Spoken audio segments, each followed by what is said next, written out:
भाई जब over acting का नाम आता है तो एक आदमी का नाम सबसे टॉप पे आता है। जी हाँ, उसका नाम है ईशान अली।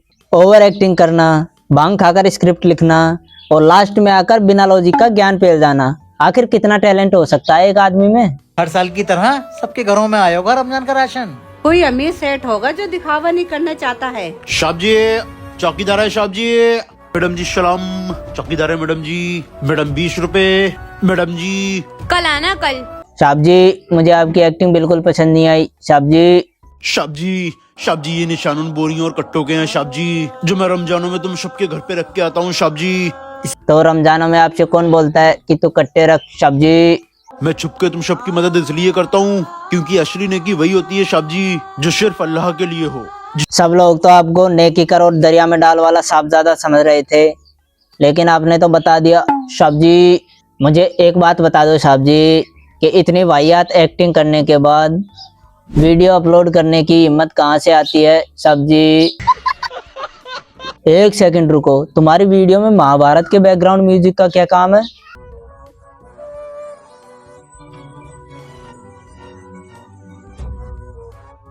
अच्छा, यहाँ से आती है तुम में हिम्मत। मेरे साथ बहुत गलत हुआ है, मैं किसी को मुंह दिखाने के लायक नहीं रही। एक लड़के ने मेरे साथ जबरदस्ती की। मौलाना साहब, खुदा के वास्ते पूरी तरह से तफ्तीश कीजिए। मैं गली से जा रहा था, इसने मुझे बुलाया, मैंने जाने से मना कर दिया। ये गुस्सा हो गई, इसलिए इसने कोई चाल खेली है। आप लोगों को कुछ दिख रहा है या फिर मेरी आंखें खराब हो गई? भाई इसकी आंखों में मिर्ची डाल, इसके आंसू भी नहीं निकल रहे ठीक से। इस लड़की के दुपट्टे पर डालो ये गर्म पानी।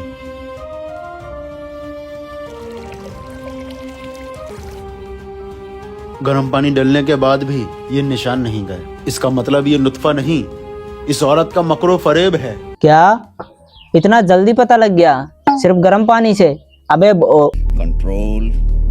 अबे चमन चिलगोजे, अगर तुझे देश का जज बना दिया जाए तो तू देश की नैया पार जल्दी लगा देगा। जैसी तू गांजा फूंक कर वीडियो बनाता है वैसे ही तुम्हारी ऑडियंस गांजा फूंक कर कमेंट करती है। नहीं होता विश्वास? ये देखो भाई, नहीं आती अंग्रेजी तो मत कर कमेंट। आपसे बस हमेशा की तरह यही रिक्वेस्ट है कि डिलीवरी नॉर्मल हो जाए। चलिए मैं चल के देखती हूँ, आप चिंता मत करिए। हमारे यहाँ नॉर्मल डिलीवरी होगी, हमारे यहाँ सभी की अधिकतर नॉर्मल डिलीवरी होगी। घबराइए नहीं भाई, यहाँ सबकी नॉर्मल डिलीवरी होती है, आइए।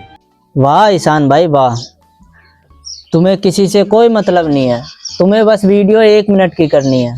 एक डायलॉग 3-3 बार मारने लगे।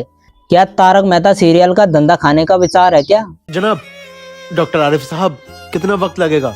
ईशान भाई, बच्चा पैदा हो रहा है, कोई आपकी तरह भांग खाकर स्क्रिप्ट नहीं लिख रहा जो फटाफट हो जाएगा।